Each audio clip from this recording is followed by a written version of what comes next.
முதல்வரின் சிங்கப்பெண் அதிரடி திட்டம்.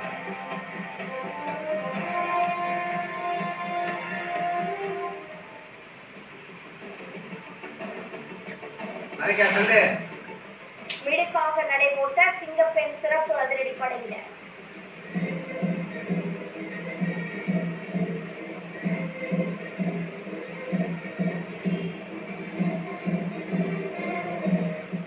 கம்பீரமாக அணிவகுத்தவர்களுக்கு சல்யூட் அளித்தார் முதலமைச்சர் விஜய்.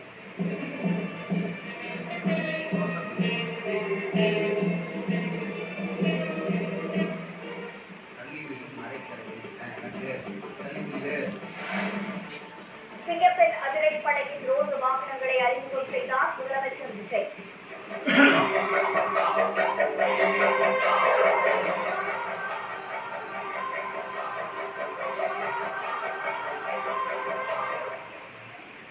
சிங்கப்பெண் காவலர்கள் இருந்த வாகனத்தையும் இயக்கிச் சென்றார்.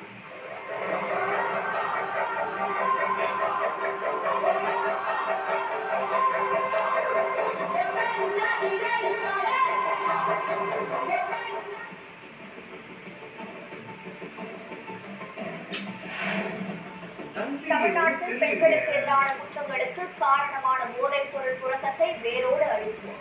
சிங்கப்பெண் அதிரடிப்படை திட்ட துவக்க விழாவில் முதலமைச்சர் விஜய் சூளுரை.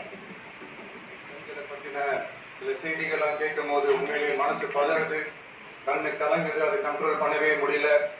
ஏன்னா நடக்கிற கொடுமைகள்லாம் யாருக்குங்க, நம்ம குடும்பத்தை சேர்ந்தவங்க தானே, எப்படி மனசு பதறாம இருக்கும் அப்படின்றத அனலைஸ் பண்ணி பார்க்கும்போது சுத்தி பார்த்தீங்கன்னா ஒரே இடத்துல தான் வந்து நிற்குது. போதைப் பொருள் நடமாட்டம் பல வருஷமா இதை கண்டுக்காம விட்டதுதான் அந்த வேர் இவ்வளவு ஆழமா பரவி இருக்குது. இந்த போதைப் பொருள் நடமாட்டத்தை வேரோட பிடிக்கி எறியணும். அப்படி எரிஞ்சாதான் இந்த பெண்களுக்கான இந்த சேஃப்டி ரொம்ப ஸ்ட்ராங் ஆகும்.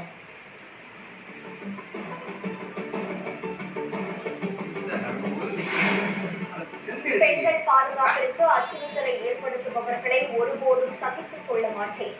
கடுமையான தண்டனை பெற்றுத் தரப்படும் என்று முதலமைச்சர் விஜய் உறுதி.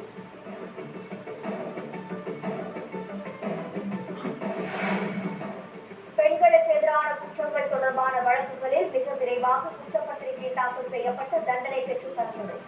நிரபராதிகள் ஒருபோதும் தண்டிக்கப்பட்டுவிடக் கூடாது என்றும் முதலமைச்சர் விஜய் காவல்துறைக்கு வேண்டுகோள். தொந்தரவு செஞ்சுட்டு அப்படியே எஸ்கேப் ஆகி போயிடலாம்னு நினைக்கிறவங்களுக்கு நான் ஒரு வார்னிங்காகவே சொல்றேன். பெண்கள் பாதுகாப்பை டிஸ்டர்ப் பண்றவங்க யாரா இருந்தாலும் அது சகிச்சிக்கவே முடியாது. தண்டனைக்கான நடவடிக்கைகள் எல்லாமே போலீஸ் டிபார்ட்மெண்ட்ல இருந்து ரொம்ப கடுமையான ஒரு நடவடிக்கைகளா இருக்கும்.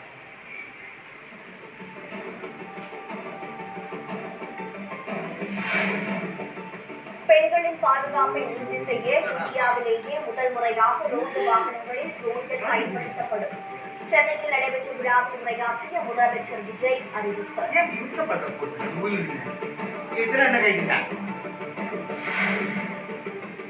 சிங்கப்பெண் அதிரடிப்படைக்கு முதல்கட்டமாக ரூபாய் 354 கோடி நிதி ஒதுக்கீடு. புதிதாக 2500 பணியிடங்கள் உருவாக்கப்படும் என்று முதலமைச்சர் விஜய் அறிவிப்பு.